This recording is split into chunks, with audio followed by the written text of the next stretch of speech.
Hi friends, ನಾನು Shankar Babu. Like ಮಾಡಿ, share ಮಾಡಿ, ಸಬ್ಸ್ಕ್ರೈಬ್ ಮಾಡಿ, ಕಮೆಂಟ್ಸ್ ಮಾಡಿ.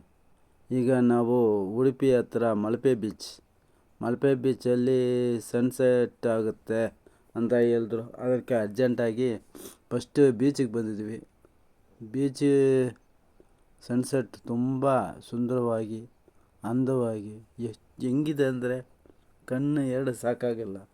ಒಂದು ಥರ ಹಸಿರು ಬಣ್ಣದಲ್ಲಿ ನೀರಲ್ಲಿ ಸೂರ್ಯ ಮುಳುಗುವುದು, ಹಂಗೆ ನೋಡೋಕ್ಕೆ ತುಂಬ ಸುಂದರವಾಗಿದೆ.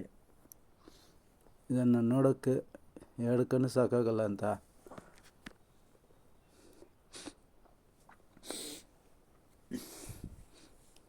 ಬಂದಿವೆ. ಇಲ್ಲಿ ಶ್ರೀಕೃಷ್ಣ ದೇವಸ್ಥಾನ ಇರುತ್ತೆ. ಇಲ್ಲಿ ಉಡುಪಿಯಲ್ಲಿ ಶ್ರೀಕೃಷ್ಣ ದೇವಸ್ಥಾನದಲ್ಲಿ ದೇವಿಗೆ ಮತ್ತು ಯಶೋಧ, ದೇವಿಗೆ ಅವರು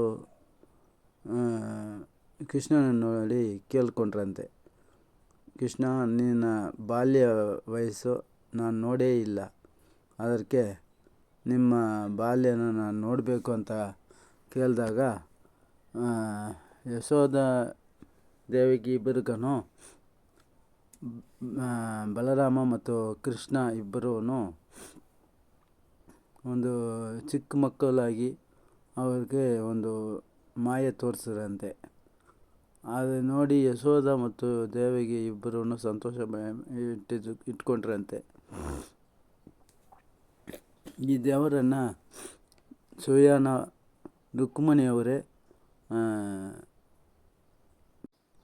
ದೇವರ ಶಿಲ್ಪಿಯಾದ ವಿಶ್ವಕರ್ಮವನ್ನು ಇಟ್ಟು ಈ ಪುಟ್ಟ ಕಣ್ಣನ ಶ್ರೀಕೃಷ್ಣನನ್ನು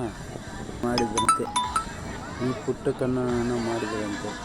ರುಕ್ಮಿಣಿ ಈಗ ದ್ವಾರದಲ್ಲಿ ವಿಗ್ರಹ ಇತ್ತು. ಈ ವಿಗ್ರಹವನ್ನು ದ್ವಾರ ಮುಗಿದ ಮೇಲೆ ಅದು ನೀರು ಪಾಲಾಯಿತು. ಅದು ಹೆಂಗೋ ಒಂದು ಹಡಗಲ್ಲಿ ಸಿಕ್ಕಿ ಹಡಗು ಹೋಗುವಾಗ ತುಂಬ ಮಳೆ ಮತ್ತು ಹವಾಮಾನ ಪರಿಸ್ಥಿತಿಯಾಗಿ ಅದು ಸಿಕ್ಕಿಲ್ಲಂತೆ. ಅದು ಈ ದಾರಿಯಲ್ಲಿ ಹೋಗುವಾಗ ಒಂದು ಹಡಗು ಸಮುದ್ರ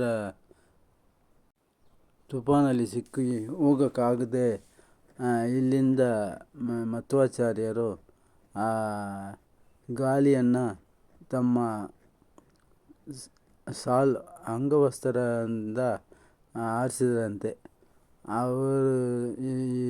ಅವ್ರನ್ನ ಕಾಪಾಡಿದ್ದಕ್ಕೆ ಈ ವಿಗ್ರಹವನ್ನು ಅವ್ರ ಕೈಯಲ್ಲಿ ಕೊಟ್ಬಿಟ್ಟು ಹೋದ್ರಂತೆ.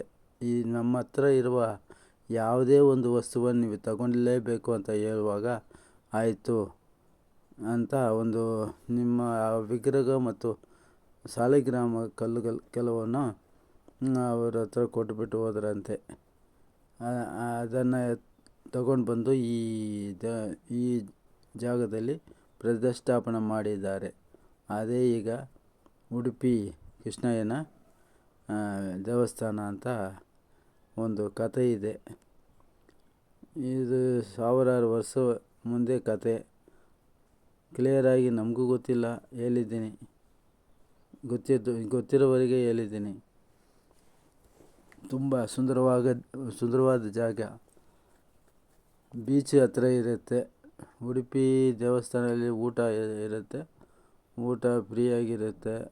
ದೇವಸ್ಥಾನ ಒಂದು ಕೋಣೆಟಿ ಇದೆ. ಇದರಲ್ಲಿ ಹಸುಗಳು ಸಾಕಣೆ ಮಾಡ್ತಾರೆ. ಇಲ್ಲಿಂದ ಭಕ್ತಾದಿಗಳಿಗೆ ನೈಟು 9 ಗಂಟೆವರೆಗೂ ದರ್ಶನ ಇರುತ್ತೆ. ಬೆಳಗ್ಗೆ 5 ಗಂಟೆಯಿಂದನೇ ಇರುತ್ತೆ. ನಾವು ಹೋಗುವಾಗ ಒಂದು ಕಾರ್ಯಕ್ರಮ ನಡೆಯುತ್ತಾ ಇತ್ತು. ನಾವು ಹೋಗುವಾಗ ಅಷ್ಟಕ್ಕೆ ಅದು ಮುಗಿದೋಯಿತು. ಒಂದು ದಿನ ಟೈಮ್ ಪಾಸ್ ಮಾಡ್ಬೋದು.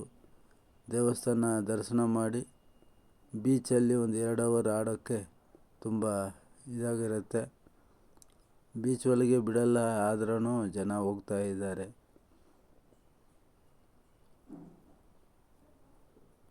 ಓಂ ನಮೋ ನಾರಾಯಣಾಯ.